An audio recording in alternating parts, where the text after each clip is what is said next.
Salamat Susan. Lumubog ang isang bangka habang 3 barge naman ang sumadsad sa baybayin ng Batangas sa kasagsagan ng masamang panahon. Sa Occidental Mindoro naman malapit nang umapaw ang ilog dahil sa tindi ng ulan. May unang balita si June Veneracion.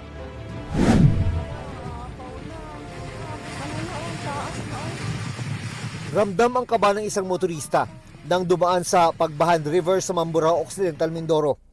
Malapit na kasing umapaw ang tubig sa ilog at umabot sa tulay. Halos lamunin na rin ng baha ang ilang bahay at puno. Nagbistulang ilog na rin ang kalsadang yan sa Sitio Lagundian dahil sa pagbaha. Kaya ang ilang residente sumakay na ng bangka. Kasunod naman ang paghampas ng malakas na alon, bumigay ang malaking bahagi ng seawall sa isang purok. Naglagay na muna ang mga otoridad ng toner bags para hindi direktang tumama ang alon sa mga bahay.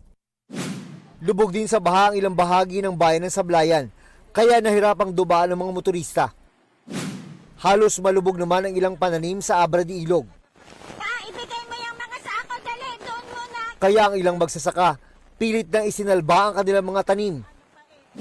Sa baybayin ng Calaca City sa Batangas, sumadsad ang 3 barge na itinulak ng malakas na hangin at alon noong Sabado ng umaga. Para pong lumilindol pa. Sa lakas? Pag nagbabanggaan po, malakas po ang alon.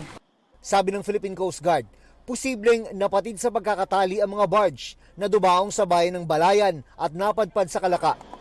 Nasa maayos na kalagayan ng 21 crew member ng mga barge na may kargang nasa mahigit 4,700 metric tons ng molasses. Yung isa sa mga barge ay nakitaan ng leak at may mga tumatagas nga na molasses, pero base sa assessment ng mga eksperto, wala naman daw itong banta sa kalusugan at kalikasan dahil ang molasses ay organic at kusa rin naman daw nawawala. Pero problemado ang mga mangingisda at residente dahil ang lugar na pinagsadsadan ay kanilang pangisdaan. Sir, mga may dulaw, may sandilis, mga lagidlid, halos mga mamahalin din sir na isda, kaya malaki epekto sa amin sir. Wala kami buhay ngayon, standby na. Pero sa kabila niyan, pinagpapasalamat ng ilang residente na naharang daw ng mga sumadsad na barge ang mga naglalakihang alon. Kung wala pong ganyan, sira na naman po itong marami na naman po sisirain siyang mga bahay. Isang bangkang pangisda naman ang lumubog sa dagat malapit sa bayan ng Lian. Nakaligtas ang lahat ng 11 sakay nito. Kwento ni Francis, pagkatapos lumubog ang kanilang bangka, 4 na oras silang tiniis ang matinding lamig at naglalakihang alon, sakay ng mga balsa hanggang makarating sa lupa.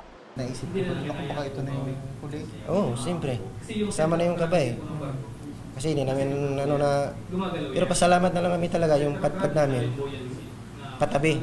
Parang binalibag daw ng alon ang kanilang bangka hanggang sa ito ay lumubog. Pahinga muna siguro. First time mo ba nakatiras to? Oh, first time. First time umilati. Ito ang unang balita. June Veneracion para sa GMA Integrated News. Kapuso, huwag magpapahuli sa latest news and updates. Maging una ka sa balita at mag-subscribe sa YouTube channel ng GMA Integrated News.